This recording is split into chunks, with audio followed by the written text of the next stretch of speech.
Était-il banquier ou anticapitaliste?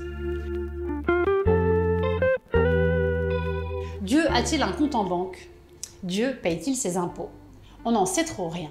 Mais en tout cas, Jésus parle librement d'argent. Penche-t-il du côté de ceux qui ont de gros sous? Les personnes qui ont de l'argent ne sont pas tabous en général. Par exemple, dans le village de Capharnaüm, célèbre pour être sur une route de commerce, Jésus n'hésite pas à parler avec Lévi, un collecteur d'impôts pour le compte des Romains, un homme bien riche, et à aller déjeuner chez lui alors que tout le monde est outré. Jésus un banquier? Pas sûr quand on voit l'histoire de l'agriculteur qui, tandis que les récoltes sont trop grandes pour entrer dans ses greniers et que d'autres ont faim, il choisit de faire construire des greniers plus grands. Et Jésus de conclure: à quoi sert-il de perdre sa vie à force de vouloir la gagner? Alors, un anticapitaliste?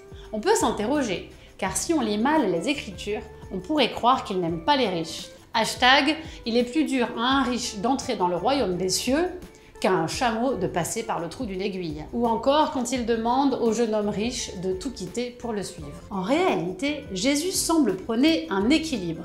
Il dit d'ailleurs « Rendez à Dieu ce qui est à Dieu et à César ce qui est à César ». Comment le comprends-tu cette phrase? On pourrait penser « Rendre à Dieu la prière », mais garder le nécessaire pour vivre. Ce dont on peut être sûr, c'est que Jésus invite à ne pas trop nous attacher aux choses matérielles et à savoir se consacrer à autre chose qu'à gagner de l'argent. Au final, aux dernières élections, je ne sais toujours pas pour qui il aurait voté. Penses-tu que Dieu nous aime en fonction de combien on gagne?